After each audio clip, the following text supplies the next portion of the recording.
Hi, folks. This is Eric Barnett, and you're listening to Songs of the Unsung. Songs of the Unsung is a podcast where I talk to fellow singer-songwriters about the craft and just music in general. We also host a monthly original music showcase at Free House Brewery. Next month's showcase is December 12th from 2 to 5 p.m. On the bill is Noah Grove, Mike Friend, and Ben Somewhere. Free House is an organic brewery, taproom, and outdoor beer garden situated on the banks of the historic and natural Ashley River. We brew beer as we wish it to be, organic, local, and seasonal. With over 24 taps, including gluten-free options and house-made organic lemonade, we have something for all palates. Free House is open to everyone and welcomes all guests with a smile and a cold beer. Inquire about hosting your event or special occasion with us at info@freehousebeer.com. Our guest this week is Mike Friend. Mike is a guitarist and songwriter, originally from New Jersey, now living here in Charleston, South Carolina. He has 3 albums, 3 singles, and many music videos out. We had a really fun time talking about his influences, his songwriting, and recording. What's up, man? It's good to see you. Hey, Mike, how's it going? Thanks for coming on the podcast. Thanks for the water. Yeah, Mike's drinking water right now. It's really good for radio. So, I want to tell you how I met Mike Friend. You good? It's going to be like this, guys. He has like severe ADHD. So, our friend Fleming Moore was running for mayor of Somerville. And he had an event at Carnes Crossroads that he asked me to come and take some pictures. And you were playing at that event. And I thought, well, He Mike... asked you to take pictures there? Yeah. Oh, I thought that was Eddie. No, it was Fleming. Oh, and cool. actually, that might have been when I met Eddie as well. And so I came and took some pictures of Fleming. And I'm Both like, good guys. oh, yeah, both great guys. Shout out to Eddie White. Shout out to Fleming Moore. Good dudes. So I go to take some pictures for Fleming, and Mike Friend and his band, called the Mike Friend Band. We'll talk about how he came up with that name later. We're there playing as well, and I'm like, I'm here. They sound great. I'm going to take some pictures. I was sort of new to Charleston at the time. I still have those pictures. I said I'm gonna introduce myself to him, send him some pictures I took. It's also when I met Brian Dales. Shout out to Brian. Oh, I didn't know he was there. Yeah, that's the first time I met Brian Dales. So after that, you and Fleming had another little event there at, they used to call it Studio 117. Yeah. It was in the back room of what used to be called Homegrown Brew House. I liked that room. That closed down too nice, soon. Man. They didn't give it a chance. And took a couple more pictures of you there. And I asked you to come to that one. Yeah. And then saw you a few times at Holy City Confessionals. Shout out to Danielle Howell while we're doing that. Yeah, I did. She used to run Holy City Confessionals at Home Team Barbecue in West Ashley. Saw you a couple times there. You remember anything along those lines? No? Yeah, I remember the Green Barn, the first gig. I remember meeting you. I know that Fleming hired you to come take pictures. And then I don't remember talking with you between then, but I remember asking you to come take pictures at Studio 117. And you were kind enough to do that. And they were good pictures. You're a good photographer. Right on. Well, good photographer. You. Yeah, and then from there we were just kind of like doing the same thing. Right on. So I would like to direct anybody listening to this. Mike did a really good interview with Brian Dales on his podcast, Craft Conversations. I know you can't see it right now. I'm wearing a Craft Conversations hat. Oh, yeah, you are. Yeah. So I didn't get one of those. Well, Brian Dales. He doesn't like you as much as me. No. Well, check that out. I'm going to put a link to that podcast in the show notes because I'm not doing this podcast to replace everything you've heard of Mike Friends. We'll just go through things real quick to catch people up to speed. I can't wait to hear these questions. You kind of bugged me out saying you all did right, research. man. Born in South Jersey. You want to say South Jersey? Yeah. Do you know why? You know why? Yeah. So you don't get lumped in with the New York people. Yeah. Okay. You're a Philly. You're close to Philly guy. Yeah. Age 3, moved to Chicago. That explains the Bears thing. Well, yeah, that explains. Where'd you find that at? Mike Friend, this is your life, dude. Is that on my website? Dude. That can't be on my website. You'll never know. I don't know. I don't know. Always wondered why you were a Bears fan. Couldn't be because of their recent record. They stink. Yeah, man. And it's one of those things where our quarterback's great, that Ohio kid. It's one of those things that's you're like, laughing because you're from Ohio. I'm from Ohio, and it's like the Browns. If you're a Browns fan, it means you've always been a Browns fan. And you're just, and so that explains that. So I was a kid. I was 9 or 10 years old when the '85 Bears. Yeah. And it was when you're that a kid. makes a lot of sense. Walter Right. Payton and the crew. Yeah. When you're 10 years absolutely. old, it was more about the Super Bowl shuffle than it was the actual football game. But it stayed with me, and as I got older, you appreciate football. Oh, for sure, man. You know, and that's Yeah. Walter Payton, man, Sweetness, The Fridge, Jim McMahon. I remember doing a book report on Jim McMahon, and the teacher let me dress up like I'm wearing a number 9 T-shirt, and I had the sunglasses and stuff. I remember, And so I it stayed have with that me. That's picture right here. No, I'm kidding. I didn't call your family. God, I wonder if there's a picture of me somewhere. But I do know in Chicago, because at the time your dad was a union man for the UFCW. Yeah, you know the UFCW. I used to be a union guy for the BCTGM, the Bakery, Confectionery, Grain Miller, Tobacco, and something that starts with a tobacco Miller. All right, well they're relatively close. Very close, yeah. Actually, the BCTGM's going at it with Kellogg's right now. I used to work at General Mills, so yeah, I know about it, man. Yeah, I didn't know that's what you did. Yeah, I used to negotiate contracts. I was a steward while I was a factory worker, so I wasn't an employee of the BCTGM. I was just I don't know steward. how my dad got started. But I imagine it's the same way because you got to start the same way. But I don't ever remember him working in a grocery store, working his way into the union that way, becoming a steward and all that in the shop. The union. What do they call them? What's the ranking? I mean, a steward is just kind of a low level, like in between. You're still working there, but you're working with the union while you're at an ununion job. No, it was a union job. It was a oh. union. It was a union factory, and I would sit in on like contract negotiations. But a lot That's of what my old man did. He did the contract negotiations. But I only did my factory's contract negotiations. It sounded like your dad worked for National. the union itself, Yeah. and he would go factory to factory, Oh, yeah. He or traveled a to lot. place to place. But he played piano in the Admiral's band in the Navy. Now that's somewhere. So that's yeah, the yeah. music thing, Yeah. man. That's where the music is Now starting. there is a picture of me as a little kid, Okay. like 3 years old. Matter of fact, I think it's in my high school yearbook, and I'm in a little sailor suit. And you wouldn't recognize me because my hair is blonde, like the yellow, like the sun. And I got one hand touching the piano, reaching up, touching the piano, but then looking at the camera like I know I'm not supposed to be touching am I allowed this. to do this? Yeah. All right, on. Took piano lessons as a kid, but didn't really take to piano It lessons. didn't stick. No, it was too much. Any of it? You got any of it? I mean, I probably could play organ. You can sit there and play block chords as long as block it's chords. in C or something without too many sharps Yeah. and flats. And could you read music at all? I did for a while. Did any of that stick? Yeah, I'm sure that would come back to me relatively quickly. But been here for 14 years, been gigging Yeah. constantly 14. And as soon as you do that, and you in the modern world, late nights, you're really just reading chord charts, and there's no who For sure, Yeah, yeah. nobody's reading notes anymore. But I did through high school, probably through till I was like 25, and then I just had. Now I was haven't that? looked. Then that was playing guitar. Yes, reading yeah. music. Yeah, So when did guitar take over? oh, that's a good question. So we moved to Jersey. You moved back to Jersey from Chicago. Yeah, so I went to high school in Jersey. Yeah.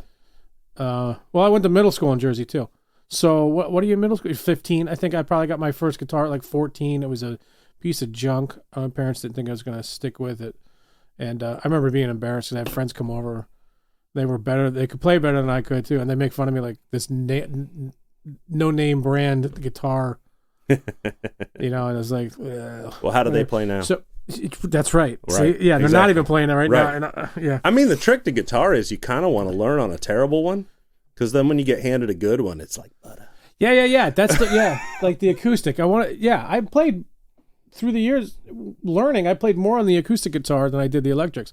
Yeah, because just like you said, because you want to learn on a big fat Les Paul neck. Yeah. Oh yeah. And then when you go to the thin telly neck, you're who are you? You're And like then it's just really. But then if somebody hands you an Ibanez, it's too It's too. You're like, I can't do this. You just don't like confidence. No, that neck is so thin. I feel like I'm pressing into my own palm. So guitar. Yeah. Couple high school teachers actually would. Oh my God! Where did you get? I don't even remember. I know all this, but where is this online that you found all this? This is that kind of podcast, man. Where'd you find this? I know you're going to talk about Scott Sachs, right? I'm going to talk about Scott Sachs. I'm going to talk about Simon and Garfunkel. I'm going to talk a little about Jethro Tull. What the hell is that? I know that's online somewhere. So there was 2 teachers. It was okay, and also I'm going to talk about Peaceful Easy Feeling, if that song rings any kind of bell with you. Is there a video of me doing that somewhere? I don't know. Is there? I thought that tape was destroyed. Okay. Where does that I don't even know how did that get online. I didn't put that online. But I never talked about that Peaceful Easy Feeling thing. Are you talking about the little thing? That was the first public performance of Mike Friend. He got up. How did you not? That's not even. Mike didn't put that was a online. sophomore in high school, and his buddy, who happened to be a senior, convinced his teachers, like, let me sing a song. He was in the Get up on that mic. He was in the chorus. He took choir. So, ever since then, man. He was a horrible singer. Are you addicted to the crowd because of the Eagles' Peaceful Easy Feeling? Oh, absolutely. Oh man, that's a horrible story. Actually, the Eagles? No, I'm just kidding. I'm just messing with you. I looked like I was so young and so thin. And I had like this pencil thin mustache. It looked like Ricky Ricardo. It was so horrible. My buddy sang awful. I played well, and the teacher was really surprised. And he said something to me to the effect. He's like, "Why don't you? Why don't we have you played in the school band or something?" And I was like, "Whatever, dude." Well, you were probably the kid in high school who thought that was very lame. I thought it was lame. Your, reputation to do something like that. To the teacher's surprise, they didn't know that I could play like I did. Well, right. Yeah. Okay. So now they can bite it. Greenie? Do you remember? Is there a particular guitarist that you saw, or you're like, that's what I need to do? Like, can you remember who were your early guitar influences? Yeah. Guitar influences. Okay, well, I'll get to okay. Or musical influences. Well, I was going to say music. Okay, so yeah. What year did MTV come out? Oh man, 85 or something. 84, I think 85. Yeah. So I was still in Chicago then, and it was all about Michael Jackson doing "Beat It" and all that stuff. Oh, sure it was. So it wasn't. Again, I was so young that it wasn't really about the music. It was more about the theatrics and it's Michael Jackson and the Pepsi and the One Glove and shit like that. Then when I got a little older, like I said, 12, 13, 14, I got into music. Wanted to play guitar. God, like, Metallica and Guns N' Roses were the biggest thing. Sure. Sure. But this is what happened. So, I don't know who really, I remember somewhere along the line, somebody's mother brought home a poster of like Eric Clapton. Mm-hmm. And I remember I was so young and ignorant. I was like, who is that? And then to me, he was just the guy who was doing the beer commercial. They were using a song. Gotcha. After Midnight, beer commercial. Yeah. So anyhow, as I got a little older, I can't pinpoint the one guitar player, but as I got older, I went to the left into, it was like Skinnerd. Okay. And then once I found the Allman Brothers, I was done. You went into jammier Southern all my friends territory. stayed with that were first into Iron Maiden. Oh, and sure, Metallica. Yeah. They went into the Pantera and all that shit. Megadeth. And I wasn't going that way. Gotcha. I went to, but that's, looking back, it makes sense because I think, no, I'm not just a guitar player. I think I'm a songwriter. Right. When did that start, actually? With Scott Sachs. With Scott Sachs. I remember him pulling me aside, so I would stay after school. I'd have nothing to do. Mm-hmm. I didn't drive yet, and I would miss the bus. I wouldn't go home. I didn't want to go home. It was an empty house. But I'd bring my guitar, and I remember him bringing me in. He's like, let's hang out after class or whatever. And I wasn't a great student, and he would sit and we would play songs. I remember him like strumming chords and letting me just like noodle and play. And then he was like, let's write a song together. And then it was like, we wrote a song together, and I really wish I remembered how that went. But then he would play things like the Beatles. Yeah. I was trying to play Zeppelin. Okay. Yep. So again, it was going into the songwriting. The Beatles were the songwriting. Zeppelin was more the, and then finally he got me into like, it was Simon and Garfunkel, and we used to play Kodachrome together. And I never heard the song before, and then he played it, and I was like, this is awesome. And he's like, yeah, now listen to the song. Yeah. right? And then there was my creative writing teacher, Hertzeg. I think his name was Hertzeg. He was Scott Sack's friend, and he would occasionally come over, and he was a huge Jethro Tull fan. All right. So now I'm like introduced from these two teachers sophomore year into like classic rock. Mm-hmm. Again, songwriting and the guitar playing. Yeah. I was more into that than I was Metallica and speed picking by Iron Maiden. Sure. So I don't know. What was the question? Well, I'll ask a fresh one. Did you have, and apparently you did have songwriters that influenced you, the Beatles, Simon and Garfunkel, Paul Simon, solo. And you've heard my Skinner. stuff. I don't think my stuff sounds anything like that. We're going to get into that. Yeah, it's weird. We'll get into that. Yeah. And actually, as of late, when you are doing more of the acoustic singer-songwritery stuff and less of the rockin' stuff, it's evolving. It's evolving. I don't know if you want it to evolve. I was going to ask you a little later, are you getting older? Are you not going to rock anymore? What's going on, Mike? Do we need a couch you can lay on? Is this an intervention? We'll get to that. Anyway. No, I'm always going to play. I really, really love when I can plug the guitar into an amp and play with a drummer and just get down. That's where the passion is. But it's hard to build a crowd and a following, get people out to see you. Yeah. And in this town, in this area, this town's rough, man. It's more people come to see you when you do the solo acoustic thing. Come to see you, yes. Mm-hmm. You can get yourself in front of more people playing in a band if you play in the right places, if you play the right things, I believe. And if you play the right things. Anywhere, but particularly this area. I don't think I fit this area anymore. You lived anywhere else between New Jersey and here? No. Came straight. What brought you here? Happy wife, happy life. I gotcha. Mm. All right. So, one thing you were talking to Brian Dales about that actually interested me is... Guns? No, I kind of fast forwarded through that part. One thing you said that kind of interested me, and it really defined something I kind of noticed but didn't know how to put my finger on, is in Charleston, you called them sort of Rolodex musicians rather than, my upbringing. Did I coin that phrase? I hope. You might have, and I like it because it's very suitable. Like when I was in high school, it was just the guys, a couple of friends, 3-4 friends. That's how it was in Jersey. Yeah, and you were in a band. You were going to stick it out together, and you weren't looking to make any kind of money. You were just there to try to do the best you could do as a group, and you were friends first, musicians second. You always kind of had one guy who didn't know how to play anything, but you need a bass player because nobody in their right mind wants to play bass. And the singer had a PA, so yeah. If the singer didn't have a PA, they're out, man. Yeah. And then and the same for me, the same was in college. I went to college and ran into some people, and we just believed in what we were doing, and it wasn't about making money. I mean, granted, we're in our 40s now. You feel what I was talking about, though, now that you moved from the north down here? 100%. What do you think it is? I'll tell you what I think it is. Yeah. I think it's the political and social consciousness. Do you? I do. The north, there's more one for all and all for one. Down south, it's more individual. I hear that. But... And I think it's mostly the people that grew up in this area. Okay. I think that... Is that too deep? No. Do you feel it, though? Maybe a little? I feel a little bit of it. I feel it the same way, though. When you're older and you have to put food on the table and you have a kid and you have a wife and you want a happy life, okay, well, you're not leaving the house for no money. You know what I mean?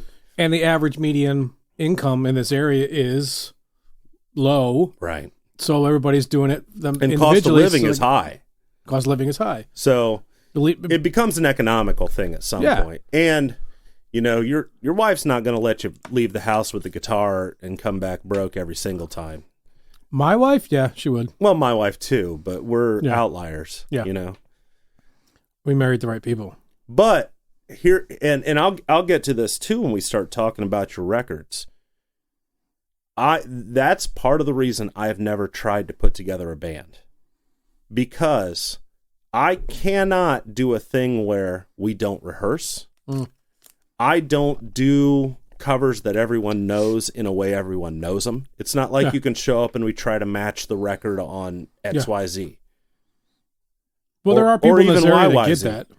But it's so... And I also miss something where somebody's my friend first and a bandmate second. You miss the camaraderie. Yeah, I miss the camaraderie of it. Yeah. And I'm a pretty big control freak about my own music. That's the other thing. To have somebody...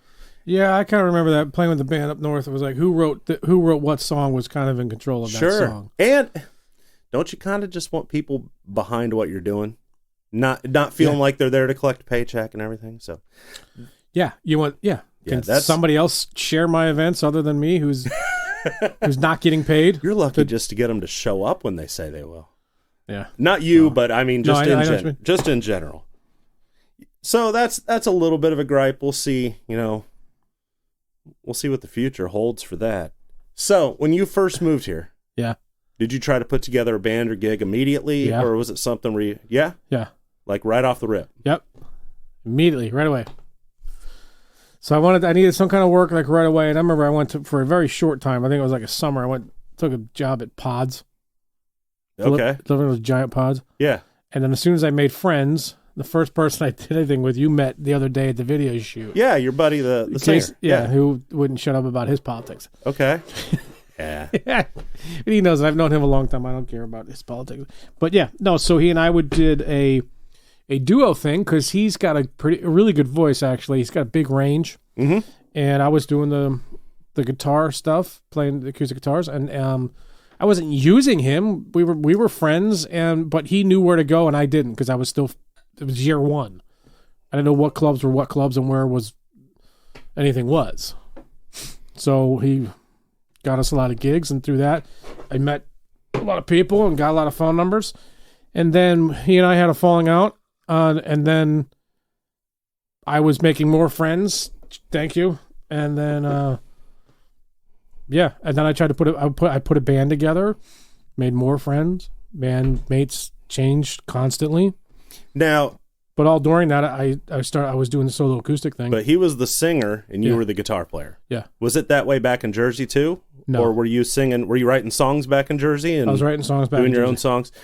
Now, the first record that you can find of yours. No, I don't have anything before that, dude. I didn't get 4-track demos. I won't pull that into these. I didn't have time to put them into MP3 format. Did you do it? Did you do recording and everything before you came here? Yeah. You have. I've got it. I'll let you successfully destroyed a lot of it, which is good. I've just tried to destroy everything from my past. There is a demo from the last band in Jersey that is somewhere, but it's the recording. I'd be interested to hear that, man. I'll let you hear it off air. Let's talk about Toe the Line. Okay. 2015, Toe the Line. Oh, the album. I forgot to name the album that. Yeah, because there's a song called that too. I think it's on that album, actually. I don't even remember all the songs in that album. I was super stoked to do that album because it was a lifelong goal. The first question I was going to ask you is, a lot of groups' first record is very good because it's songs they've been writing for like 10 years. Yep. Is that way? Are those kind of songs that have been... No. All new songs? I thought, when I did that... Yeah. I thought, this is great. It's my life story. These are great. But no, now that I'm 4 albums in, most recent one is better than all those other ones. Well, everybody feels that way about everything they do.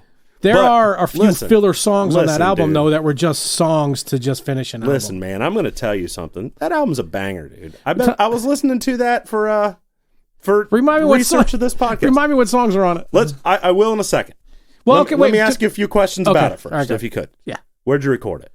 Mantis Records in Park Circle. It's not Mantis Records in Park Circle. Not there anymore. Okay. Who is your producer engineer? Mitch Webb. Now, was he both producer and engineer? Yeah. As producer, did he make some decisions for you, or was it all kind of your decisions on the arrangements? And there was no arguments. There was conversations back and forth. It was equal. Who are the musicians on the record? Oh, okay. So there's 2 different drummers. Okay. Carl Anderson's the drummer on 5 of those songs. Mike Brown is drummer on another 5. Okay. No, I'm sorry. That's not true. Carl Anderson's the drummer on 5 of those songs, and oh crap, I can't remember his name. See his face clear as day. It'll come to me, his name, but there's 2 different drummers in that. Mm-hmm. Bass player. Holy goodness, I don't remember the bass players. I should have brought the album with me. I'm on all the guitars, obviously, and vocals. Mitch did the organ and the keyboard stuff. Okay. Yeah, who's Matt Thompson. Yeah. Is on like 8 of those songs. Do you know Matt Thompson? I don't. He's a fantastic bass player. He's one of those friends that I first put a band together with after I was messing around with Casey. Now, were these guys who recorded with you, did you gig with them beforehand, or were they kind of learning stuff on the spot? Did you do sort of... Brad. I'm sorry. Yeah, that's the answer to the question. So Brad was a second drummer. Yeah. I'd never played with him before. He just came in the studio just to play drums. Right. I did play with Carl Anderson before, and I did play with Matt Thompson. I played with Matt Thompson a lot. But Matt got picked up like for real got picked up. Yeah. On a legitimate payroll for another band that was touring up and down the East Coast. Okay. He still lives here, but I don't know what he's doing. I haven't talked to him in a while. I'll tell you, something that I got off of that record, man, your guitar solos are fire. On your recordings, man, they sound great. I mean, on all of the them. recordings, not live? They sound great live, too, but listen, there's some special sauce that can get put on recordings. Well, that's like what I mentioned to you earlier about you were saying songwriter, guitar player. I feel like I'm a guitar player writing songs, or songwriter playing guitar. Because you can definitely see, if you listen to me and do research like you did, he's writing songs and he's playing pretty decent guitar. So what is that? If at gunpoint I had to choose which one, like if I had to say Mike is the best at one thing, I mean the guitar. It's not saying you're bad at songwriting. It's just saying you're great at guitar. So when you listen to that album, you recognize, you're like, oh, this guy's. When you first think like, oh, this guy's a good guitar player. You're not like, oh, this song is badass. Both. Both. Oh, that's cool. I'll take that. That's compliment. Like, can I give you some real quick notes on the songs? Yeah. And okay, you're gonna remind me which songs are on there. Sometimes there are songs that remind me of other bands, and this is gonna seem weird. And this isn't like a way to put down a song or put it in a box or say you imitate it. 25 Roses. Yeah, that's a great one. Next time you listen to that song, I want you to think about the Dave Navarro era Chili Peppers doing that. Yeah. The right hand. Do you hear that? The right hand. The right hand, the wah pedal. Yeah, the thing. Now, the Heat. Dude, background vocalists. Oh, yeah. Background vocalists, man. Oh, what's her name? They sounded great. It's very like Gimme Shelter, like what she was bringing to the mix. We were trying to do that. I can't remember her name either. Shoot. Now, let me ask you another question. You know how when you lay down a recording and then afterward you're playing it live and you come up with a thing and you're like, damn it, we should have done that on the album. When you say shot once, shot twice, live, do you do 2 hits now and shot twice? You've heard us do that, yeah. Yeah. Well, it depends who Mike Brown started doing that. Yeah. But that's the thing to do. Yeah, but the drummer that I'm playing with now doesn't do it. And that's the hired hand thing too, man. But I'm not going to force them because it's like I'm not going to force them. Oh, I'd totally make a drummer do it. If I'm paying them, I'm going to tell them to hit twice. Lonely. There's like a Leslie solo kind of thing at the end, kind of a Leslie speaker thing. Mm-hmm. I liked that. Very nice. What band did that make you think of? You know what's crazy? It didn't make me think of it because they weren't a band when you did this. No, they were. I didn't know about them, and you didn't either. I want to hear Bahamas do that song.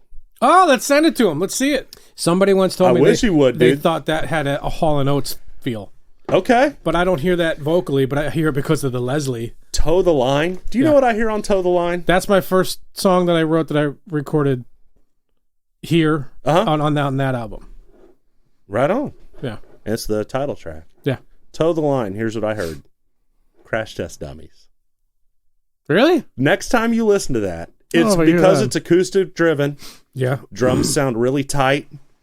Bass is doing fun stuff. Your vocals don't sound anything like the dude.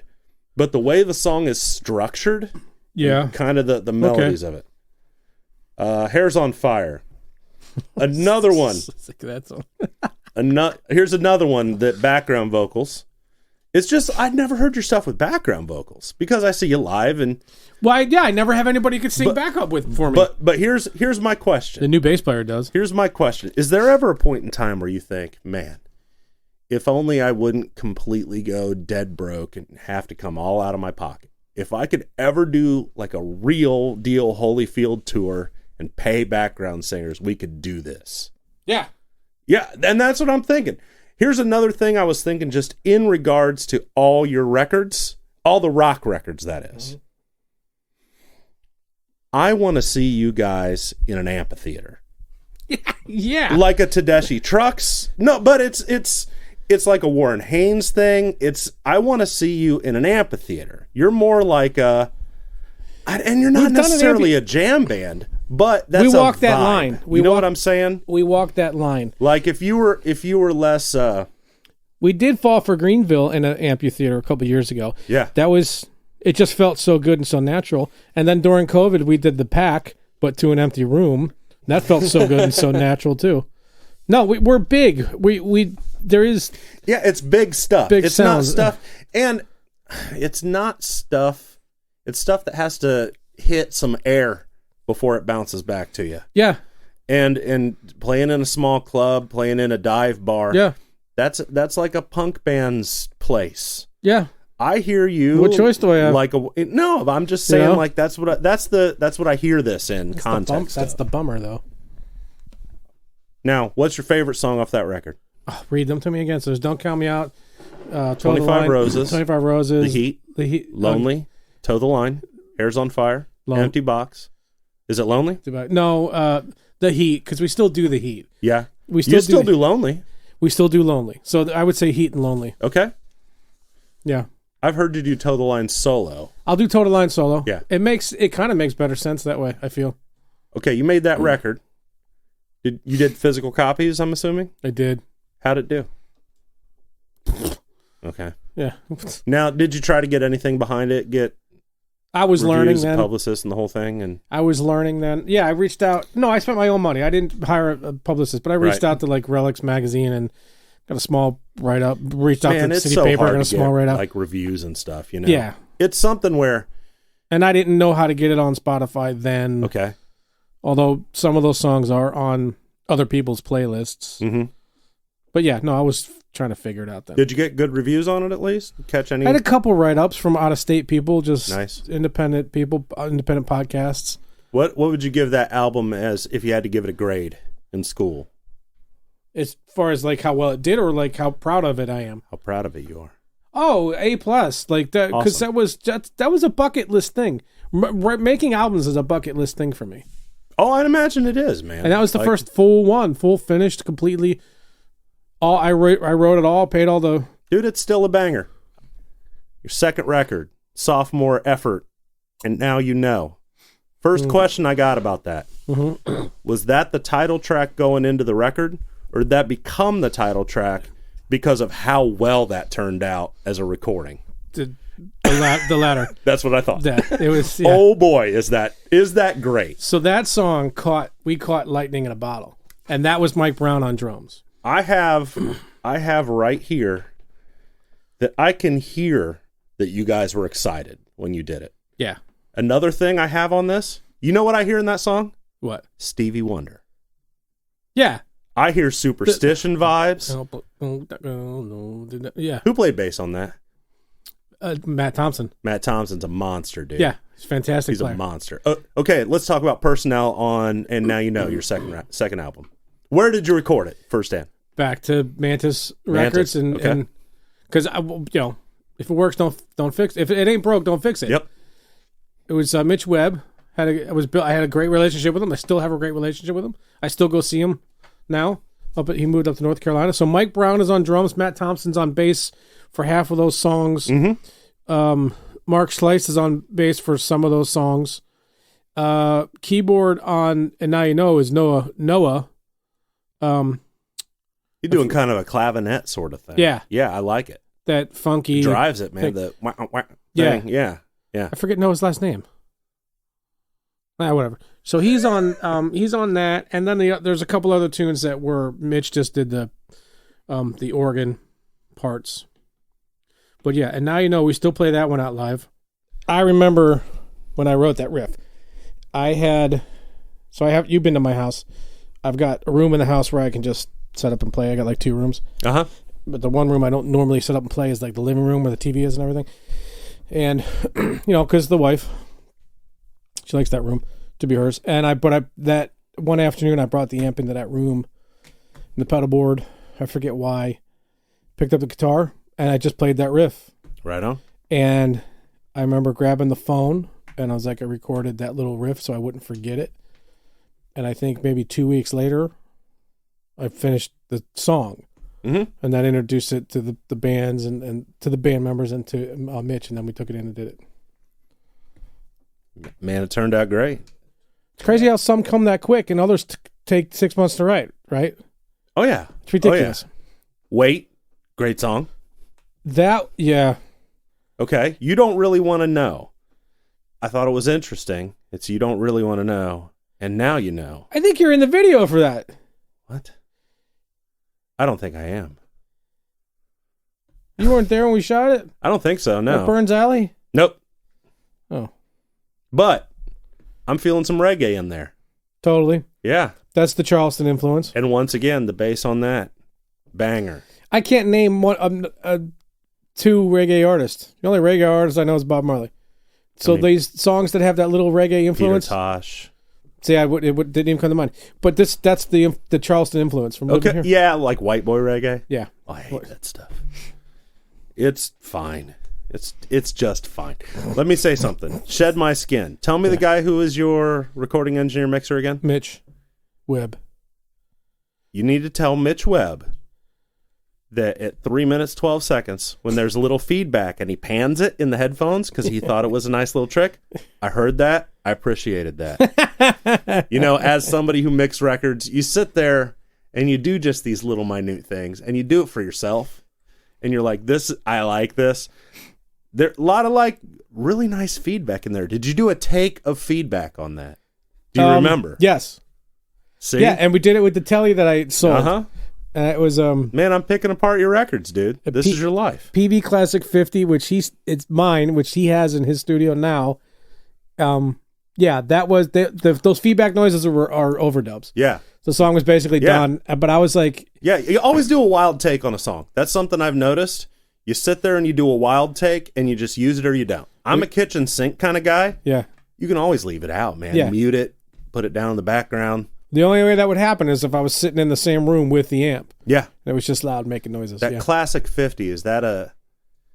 It's a Fender Twin rip-off, yeah. Yeah. Okay. Tap harmonics in the solo? Is that what's going on there? Did you just learn a new trick and you're like, this is going to sound good in here? Yes and no. I'll do like the Dickie Betts thing. One tap. Right. I don't do the Eddie Van Halen with the finger tap. Yeah, it would sound like you would fret and then tap 12. So that solo was completely ad-libbed, made up. I can't play it the same way live. Dude, that solo's nice. It's crazy. It come across nice, man. It's meant to sound chaotic, and not like rhythmic and right. But yeah. Okay, I'm just for sake of time. I'll Love Me Like the Sun Shines. Threw a little chromatics in that solo. Big fan of that. Oh yeah, man, you have great soloing on these records. Yeah. Not saying you don't solo great in person, but I can listen to it a few times and really. The hardest part of playing with the whole band, these songs with the whole band, is when we get to my solo section. You don't have a rhythm guitar. They all fall apart. They don't know what to do, and I can't copy the solo. You don't have a rhythm guitar, or so you bass player competent enough to do. Yeah, I do now. Wait until you hear this bass player. Don't walk away. Octave fuzz. Yes. Was that is that mine? No. Okay. No, this was done before I knew you. I think it was, yeah. Fuzz, what was that? I don't remember what pedal that was, but it is an octave fuzz. Always an octave fuzz kind of guy. That song's surprisingly on a handful of playlists, and I'm not crazy about that song. To me, that was a filler song. Let me ask you a question, though. Yeah. Sometimes when a song that you weren't wild about gets a little traction somewhere, doesn't it make you feel good? No. What? I kind of feel like okay, sure. Yeah. Because listen, I have some friends whose opinions on music I really respect. I have many that I don't. But one of my friends who I really respect his opinions on music, his name's Tim Fry. He'll, Hi, every Tim. now and then, yeah, you should meet Tim. Tim's great. Every now and then he'll compliment one of my songs that I consider not necessarily throwaway, just maybe I didn't hit the mark. And he'll compliment it in a way where I'm like, okay, well, Which know one what? specifically? He was actually in the room when I wrote the song High Road, and it was of its time. And Which one? Which was that? How's that one go? I know most of your songs. We'll get into that later. I'll play Okay. it for you.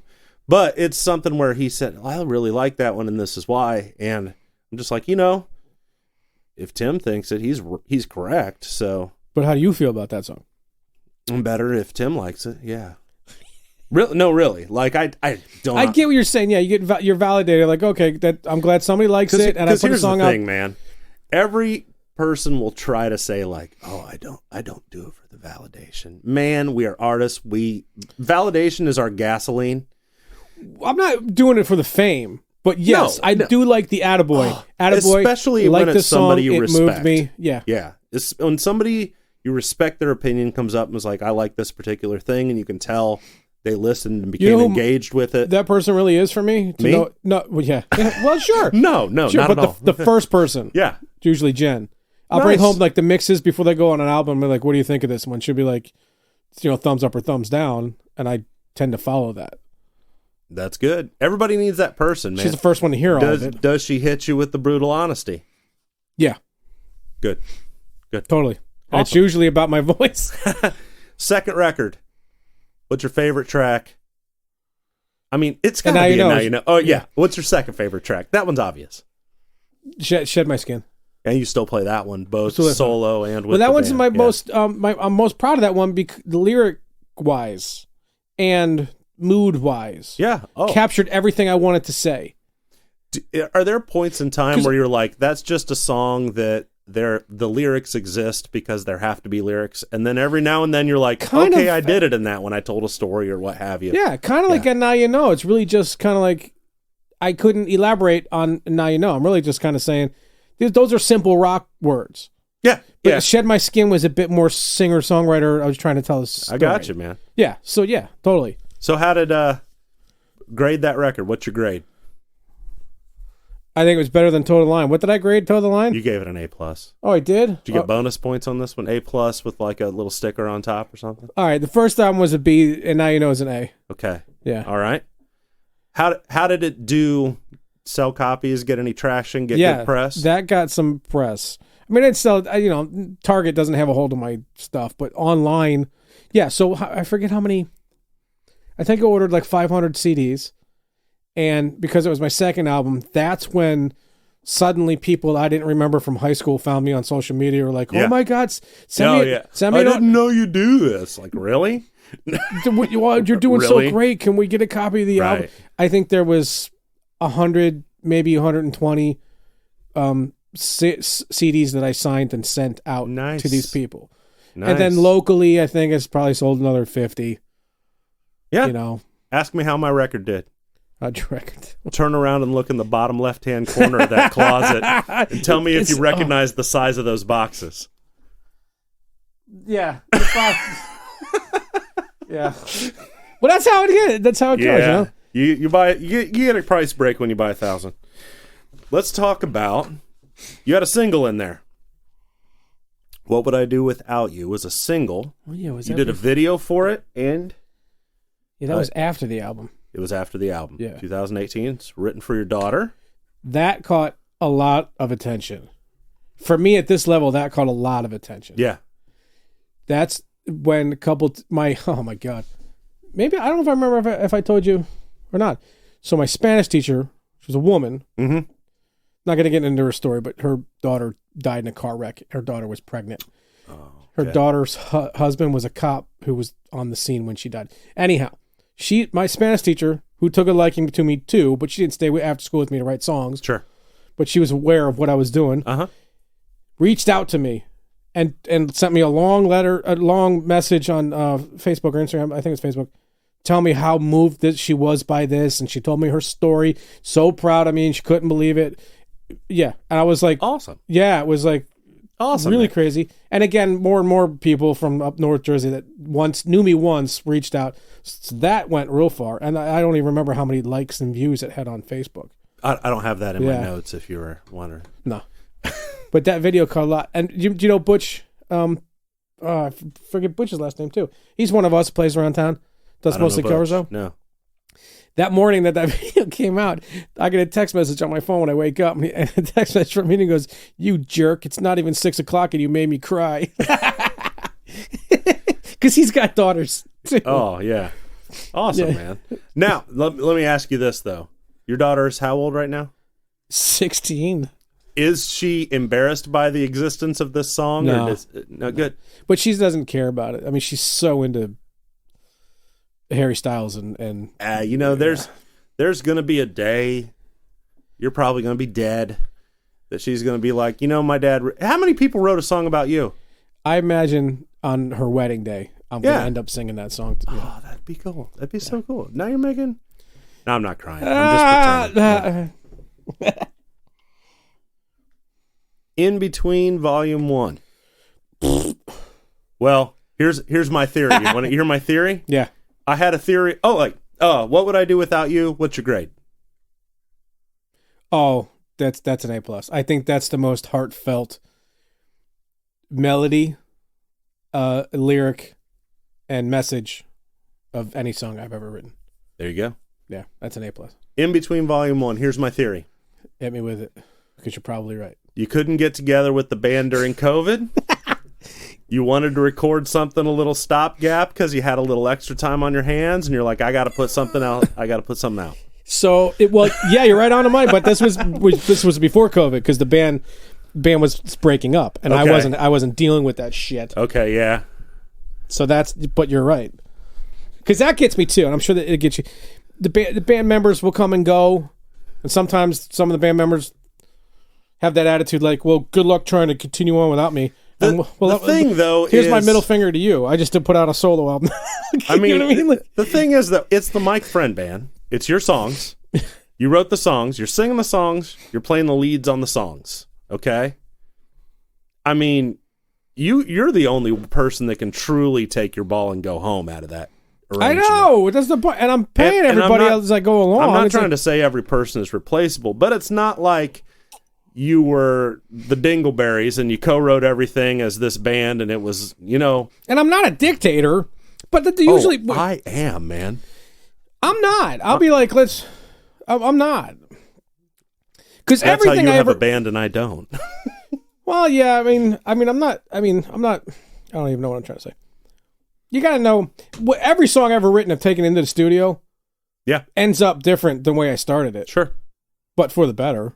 In between, was it still all new songs, or was it a little bit of a backlog, or I got mix of the two? Or You got a list of the songs around that? I do. There's a couple, I think. Believer, Dust, I Will Do Better, Concrete Shoes, Glory, September, Standing Still, Run Baby Run, Fallen, and I Need You Now. Yeah, there were a couple that were backlogged, and I wanted to get them out. Sure. Because sometimes, I'm sure you do it too, some songs that are backlogged, they end up becoming speed bumps or writer's block. I got to get this out before I can move forward. Yeah, kind of. I've got one that I'm getting ready to record, and I've got a date in Allendale Green coming up in January. And I'm like, that's my deadline. I got to put this thing out. Tell me when that is so I can come out. Yeah, I'll probably put it on the internet. No, I'll let you know, but I have a song that it's just been around for years, and it's like, I got to get it out of the way so I can move on to the next thing. Have I heard it? Probably. Yeah, it's not on the record, but I play it. Yeah, it's one You of got to those. record it and put it out there, Yeah. and otherwise it's taking up too much CPU space in your brain. I'm with you, man. Where'd you record this? So it's still with Mitch Webb, Yeah. but he had sold Mantis that was here in Park Circle. He moved up to Tryon. So I just went up there and did a whole lot of what you and I are doing here now, drinking a whole lot of water Yep. and late nights. And it's literally just two microphones. A lot of that. Is he playing all like the overdubs on it? Like there's a Yeah, little bit of organ organ, and there's a some cello. strings and Yeah. actual cello, digital No, cello. the cello's MIDI. Sounds good, man. Yeah. Sounds good. But those What do you give that record grade wise? That was my okay. So I would say B. B. I'm proud of it because it was the songs that weren't backlogged. I sat down to work on, and I tried to keep in mind that I wasn't trying to be a rocker or prove myself as a guitar player. I wanted to see if I could trying to put on a songwriter hat. For a second, I wanted to do what would John Prine do? Right. You know, there some are of them worked out. And there are people that say, the best songs are something you could strum on an acoustic guitar around a campfire, but then those people have never heard Black Dog. It's good to rock too. I mean, it's you can do both. That's the thing, man. You can do both, and you did both, man. I'm a Gemini, so if you're into the Zodiac thing, there's two twins. I'm definitely that too. We said it earlier. I'm the singer-songwriter trying to tell you something. I'm also the rocker with the Les Paul and the amp that's way too loud. I'm a moon dragon. What's a moon dragon? Just as real as Gemini. I'm not a Zodiac guy. What's your favorite song on that record? Run Baby Run, which I'll do for you now. Yeah, let's do that.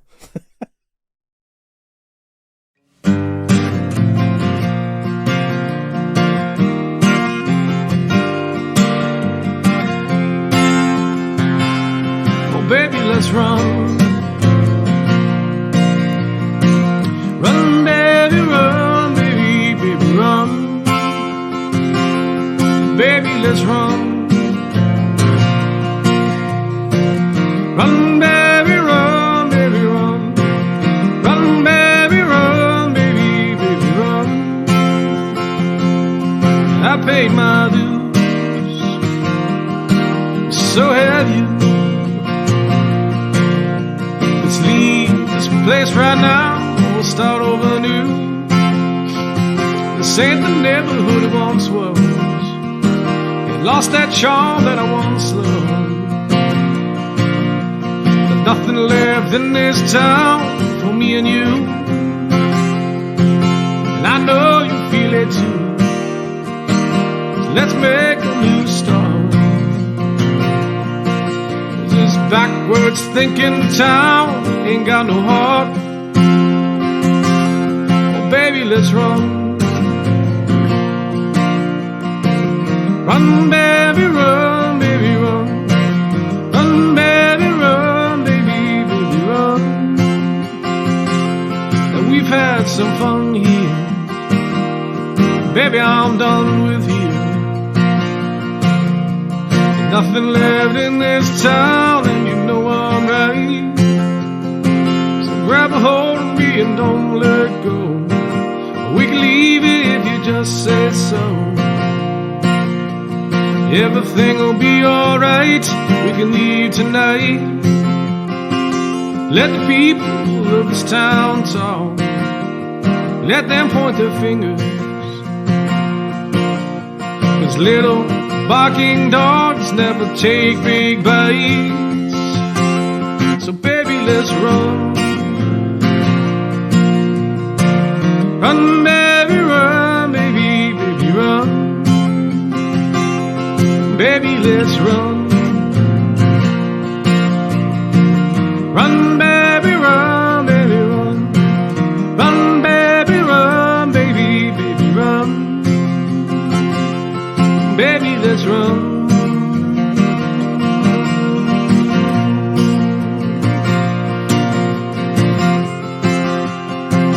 It's always see and whisper. It's the terrible truth. But there's nothing left in this town to see or do.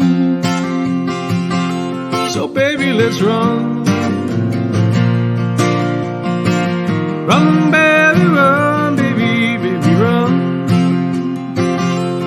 Baby, let's run. Run, baby, run, baby, run. Run, baby, run, baby, baby, run. Baby, let's run.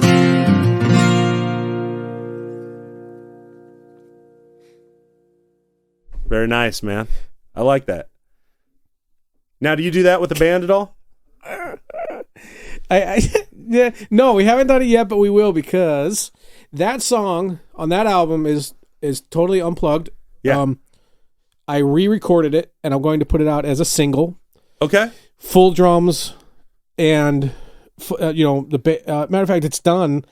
I'll let you listen to it later. The mix. Awesome. You can tell me what you like about it, but it's a total different approach. Yeah. Same tempo, but it's got a completely different feel. Much more poppy, and it's got the most vocal work that I've done on any song.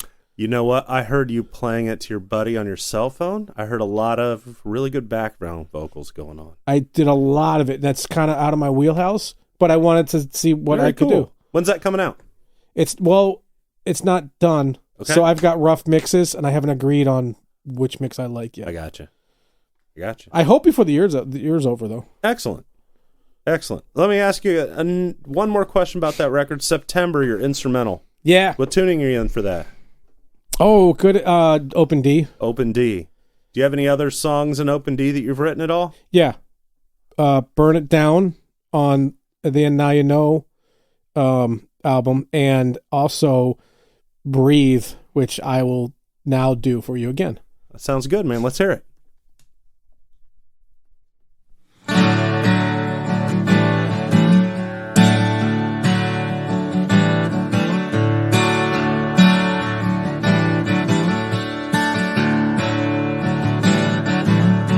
Sister, why can't you sit still? All your secrets are safe with me. You are free to let it all go. Key is to take it slow and just breathe.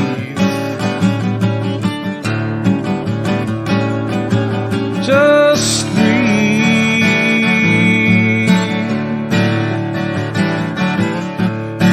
Just breathe. Just breathe.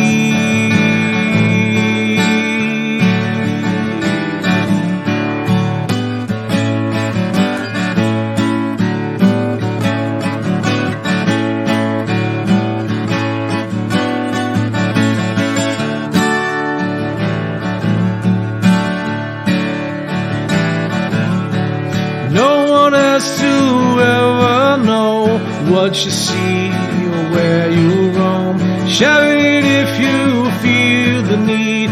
Call me for some company. Just breathe.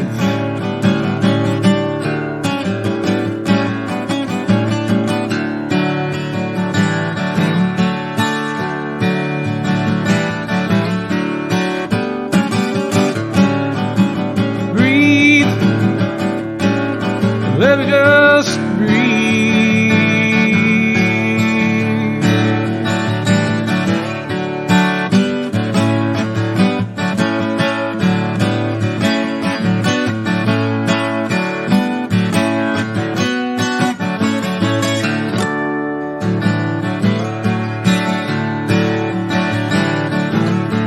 I don't care how far you fall, you're only human after all. No one walks before they crawl. All good things must start out small. Just breathe.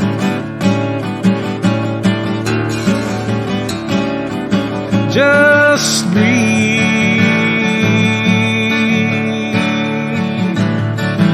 Just breathe. Just breathe.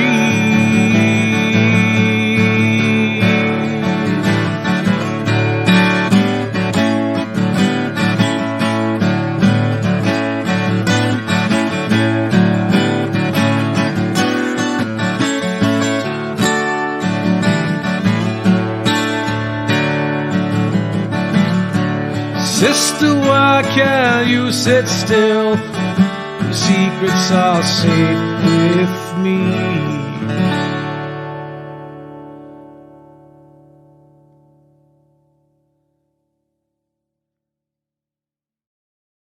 And now, is that coming out? Yeah, no, that'll come out with the next album, but it won't be a single. So that'll come out. Let's talk about albums and singles for a second. Because that's something that interests me, man. Like it used to be, there were two trains of thought. There were bands where the single was just the biggest hit of whatever was going to be on the album. The single would come out first a month or two in advance. It'd have a B-side that generally wasn't on the album. And then there was like the Beatles version where the record company wanted to double dip. They said, give me 2 songs that are good as A-sides, because the Beatles could do that. Yep. And then don't put that on a record, and then we'll repackage it in the U.S. But what's your theory on a single? Is it its own thing? I think that it's changed in the last since Spotify. So again, I was on Spotify again today, and that whole the streaming industry, now that we're all streaming music, and it's so geared toward one song. Yeah. Oh, I agree. So just like I was telling you earlier, I got the new album out. It's not out yet, but it's up on Spotify. So they have the whole album, but I'm only allowed to pitch to them one song. So it makes more sense to just record one song at a time, and then once a month pitch a song to them, so you're going to get them on more playlists. I mean, you get a little bit of release. You get a release bump with every single one. Yeah. Yeah, I actually there's a singer-songwriter named Joe Pug. I don't know if you've heard of him. He actually released his new album like months apart as a side A and a side B, just to get a little bit of a bump. I don't know how I feel about. Man, I'm such a Luddite, dude. I'm still into the album thing. I am too. Album, man. Some of my favorite albums I will listen to as albums. And when I was younger, I loved pulling out the sleeves and looking at the artistry or looking at the lyrics. Or that's why I have to ask you who played on this, who recorded this. Man, my favorite thing, and it wasn't even. I was tapes and CDs when I was younger. Yeah, but it was, man. I looked at who played on stuff, where it was recorded. I read every lyric. I would sit there and listen and just pour through all that stuff. Yeah. That's when I started seeing like names pop up, like. You know, Matt Chamberlain was drumming on everything. And I would see the name Benmont Tench popping up. And I eventually was like, oh, that's the guy who was in Tom Petty and the Heartbreakers. And I would look and see, like, I was into REM's Automatic for the People. And it was like Strings by John Paul Jones. I was like, Strings by John Paul Jones. And man, I miss that. I miss that experience of looking at those lineups. I don't think it's coming back. Man, I'll tell you what, though. In the digital age, that ain't coming back. I will tell you what, though. I still buy new records. I've got new records That's coming back. And the reason I buy new records is because I can sit there and look at that big old album cover. And records, it is inconvenient to play one song. It is. It's inconvenient. All right, I feel you. Yeah. Maddie's got my daughter. She's got a record player, and she's got a couple albums. Yeah. So I generally buy records. So convenient for the kids to just listen on their phone. And that's what I listen to 99% of my music on, is on the phone. It sucks. Listening to music through the phone sounds like crap. It does. It does. Yep. Everybody always thinks because they used to do something, that was the best. But I mean, they do come up with advances in technology. And I mean, that's a whole different thing. But I don't know. I hate to see the album go out the door. I do too. There's a whole list of songs that if I hear Heartbreaker and I don't hear Livin' Lovin' Made, it's like you have to sneeze and you didn't sneeze. Yeah. If I hear the second side of Dark Side of the Moon and I don't hear it all, you know what I'm saying? Yes, I do. Yeah. There were 2 songs on my upcoming album that we wanted to link together. Yeah. But we decided not to do it because of the way people listen now. Yeah. Wanted to link it together, but they would be 2 obviously separate songs. Kids these days. Yeah. It's a bummer. But what something Wicked, your next single. Another acoustic one. Yeah. 2020. So that was because my mother heard it and she said that was like her favorite song. It's good, man. Had a good video. Fleming Moore's in the video. Thought it was really, really plain and really simple. It wasn't one of my favorites. So if you're going to ask me for a grade, I'll give it a C-. Okay. Honestly. Crooked Teeth. Yeah. What's the question? Is that going to be on an album? Is that just a single? It's a single. Just a single. It was going to be on an album. Yeah. But then things were taking so long, and that was during COVID. I was like, I got to put something out. Got to put something out. Got to put something out. I feel you. Before we get into songwriting, you've done a lot of music videos. Yeah. And in a lot of music videos, like my general ideas of music videos, I try to set up a camera and play something because I'm not an actor in any capacity. but you've got a guy that you work with who always seems to have a very good concept for a video. And you do like the old school, like conceptual music videos. I'm jonesing and really, really wanting to. What? Wanting to. I was trying not to breathe heavy into the mic while you were talking. Oh, I really, really want a couple videos where it's just me and the band playing, so I can prove to whoever's watching that we're really a band and we can do this. But Jay really likes having the storyline and whatever. You got to make compromises, or otherwise you're never going to get nothing done. There's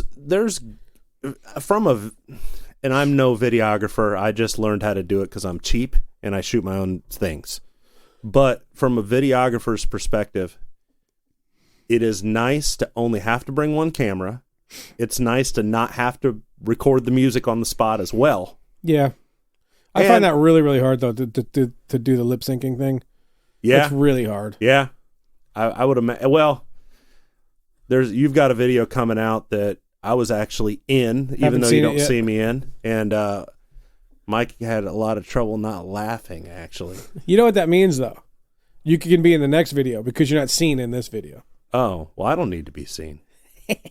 I've got one of those faces made for radio. I have no idea what this video is going to end up looking like. I haven't seen anything. Man, he's done so good. And you trust him. It seems like you trust him at this point. Yeah. When he says, let's do this, you're like, all right. I give him a little idea, and then he turns it into a big idea. And like I said, just go with it. Otherwise... Now, how do the videos help as far as gaining popularity, gaining traction? With what would I would do without you? Yeah. Oh, yeah. People really started to notice. Because it was the message, and the video went well. Yeah. I think the next one was the video I thought that you were in, but I guess you weren't. And that goes back to what I just said a minute ago. He does have a slight storyline, but it's more clips of the band actually playing around clubs around town. That caught people's attention too. That's got a lot of views. Something Wicked got some views, but I'm really convinced that got views because of the pretty girl that was in it. Sure. Yep. It's certainly not because of Fleming. Well, you never know, man. Fleming. Yeah, he's got a way about him. Is that going to sound awful? Probably.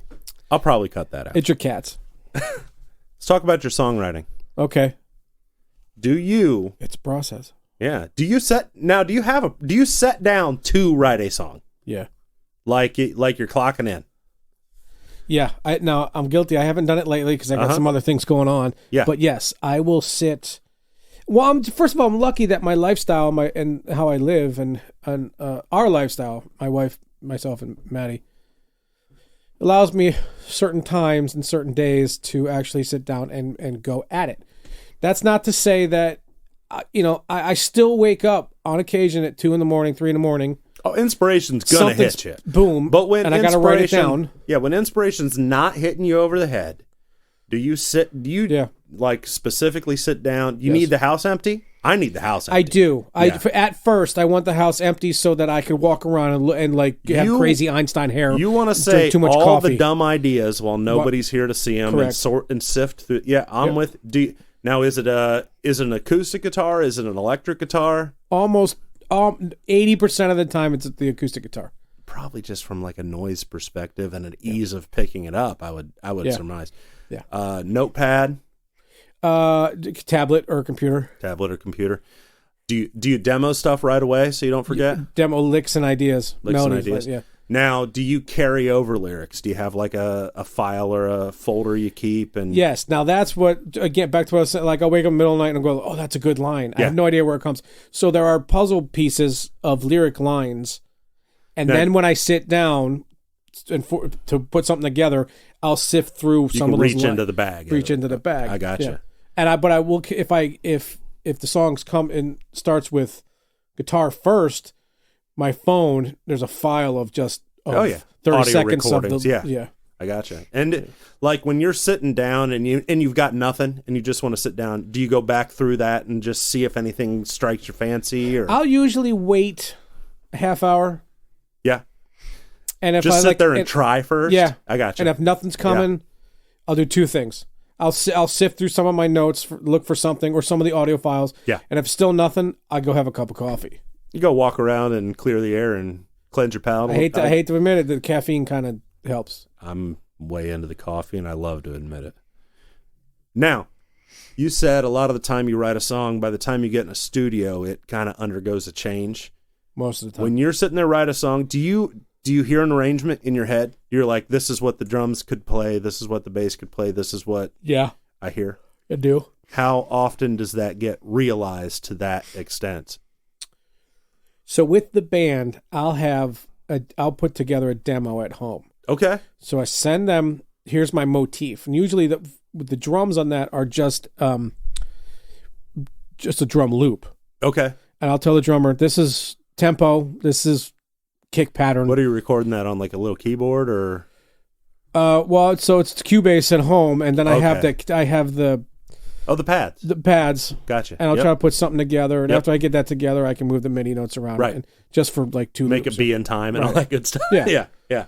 And then, but I tell him, like, put your spin on it. Be a drummer. I'm not a Sure, drummer, but right. here's the kick pattern. Here's Yeah. the loop. Bass. I've only a couple of times put together a bass line. Sometimes it's integral to what you're doing. Sometimes it's Yeah. just like you're a bass player. You know what to do. Yeah. I'm one of those people that, and most guitar players play bass like a guitar player. You have a bass hanging up? Yeah. Well, yeah, that Mammy Jammer. No, I got that right there. That old Oh, D-arm. yeah, that is. But I have been really trying not to play bass like a guitar player.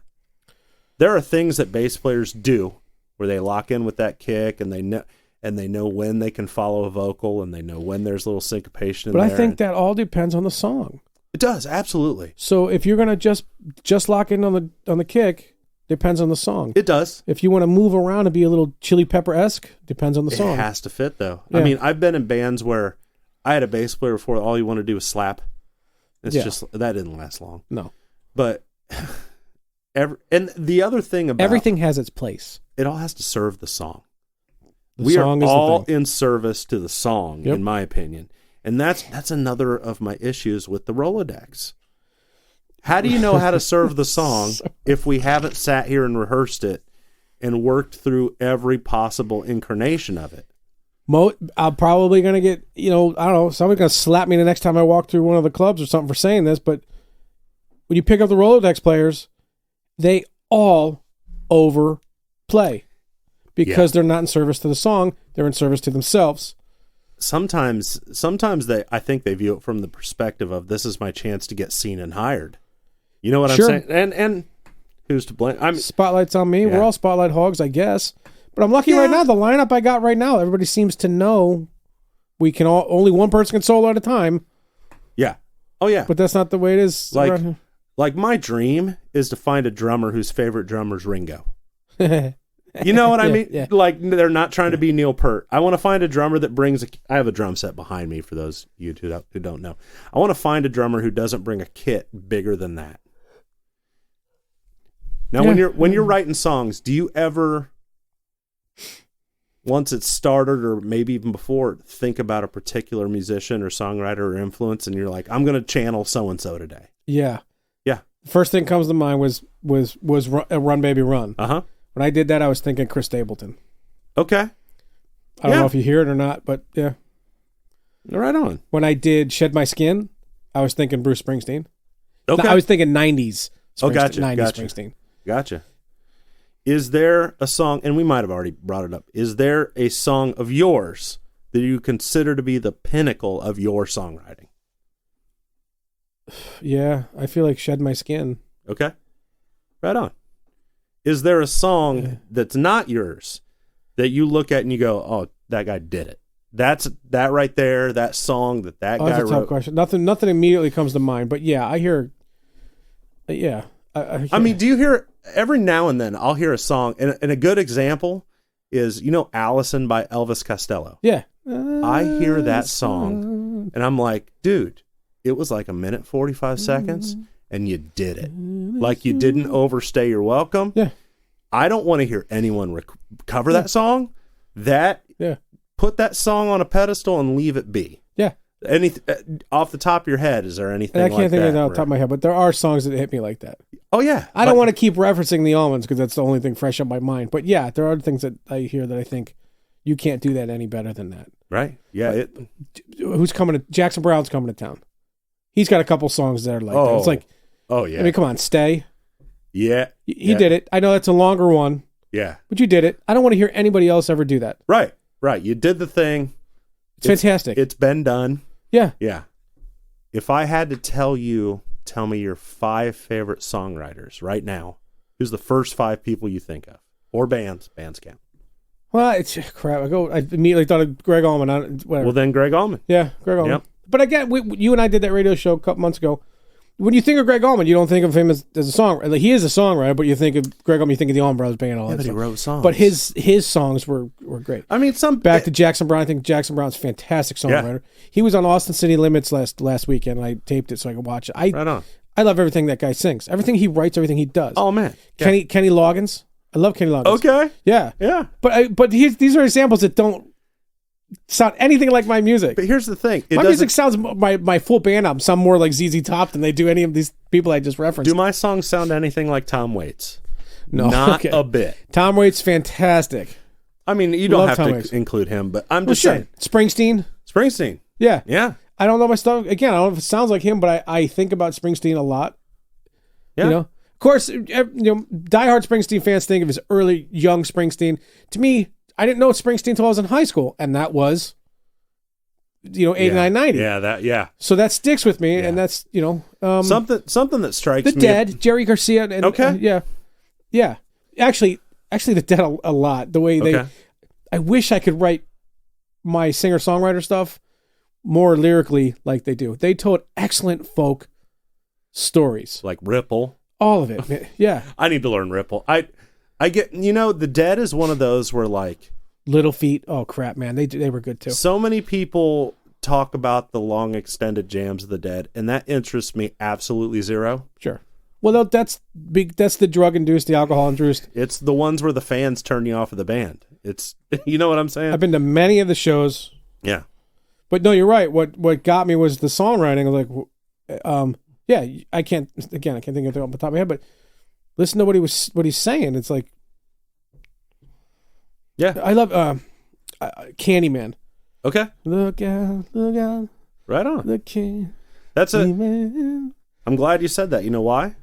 Because actually, after this podcast hits, for every artist that comes on here, I'm going to make a specific playlist. I'm going to include a lot of their songs, and then I'm going to include some songs by bands that they like or are influenced by or they think kind of go along with it. 70s Aerosmith. 70. What songs? If you had to put a couple songs on your playlist, what are you putting?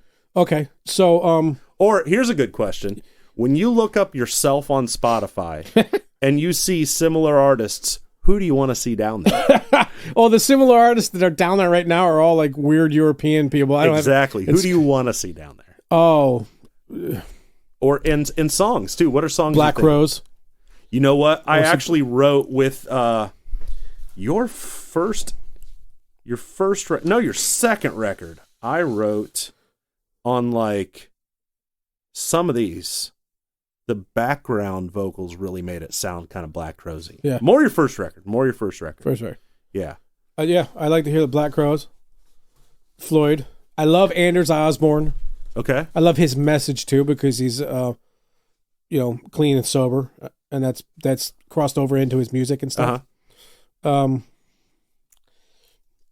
Loggins and Messina songwriting. ZZ Top, I love ZZ Top. Oh yeah. Love ZZ Top. But again, I'll stipulate, not the 80s ZZ Top. Not the keyboards. No, the dirty, dusty the Texas blues. Texas 70s ZZ Top was the deal. Yeah, I can't. I like Rival Sons. Okay. I like them a lot, actually. Right on. Yeah. Let's talk about what albums. We were talking about listening to albums. What are your favorite albums? What's something where you're like Pink Floyd, Dark Side of the Moon. Yeah. That's right up there. Yeah. Dark Side of the Moon. Back to the Almonds. 7 Turns by the Almonds. Okay. I know most people would say Phil Maurice, whatever, but 7 Turns I Yeah, thought was yeah. the big deal. Trying to think. Yeah, I don't know why Steve Miller's coming to my mind. Probably because when I was younger, that Steve Miller Band album was fantastic. Sure. The Peter Frampton stuff. I love that live album. Yeah. Frampton Comes Yeah. Alive. What was it? I'm dating myself. I can't think of anything modern. I mean, I love the Black Keys. Yeah. I love the Black Keys. My only problem is at the Black Keys, a band should never have a drummer that's a worse drummer than me. That's not fair. He's good. Did Nah. I'm well, shoot.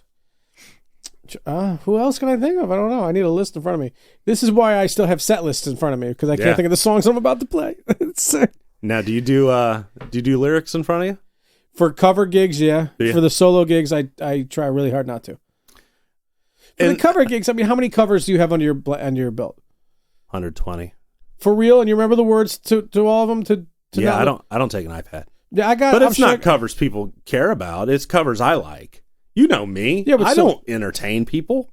I entertain myself at the expense of others. But well, sure, yeah. Well, you have to, otherwise it gets too robotic, and you don't want to. I mean, I was actually talking to Noah Grove about this on the last podcast. Is I'm not trying to take any kind of high road. I'm not trying to claim any kind of superiority, or take any kind of stand. But I just decided I'm not going to bring an iPad. Yeah, and you know what? No, it's admirable. But do you know what it does for me? Actually, what? It makes sure I don't have to play a song I don't like. Yeah, if somebody can say like, "Hey, you got Wi-Fi? Can you look up this song?" Yeah, that drives me nuts. I can just say, "Listen, I don't have an iPad. I got to go with what I know." You know what it really does for me? It's more of a set list. Yeah, because I can't remember what 100 songs I know, so I just there's one, I got it. I'm hardly looking at the words. It's all out of my head, or it's not. And the other thing is too, I don't really want to memorize the covers.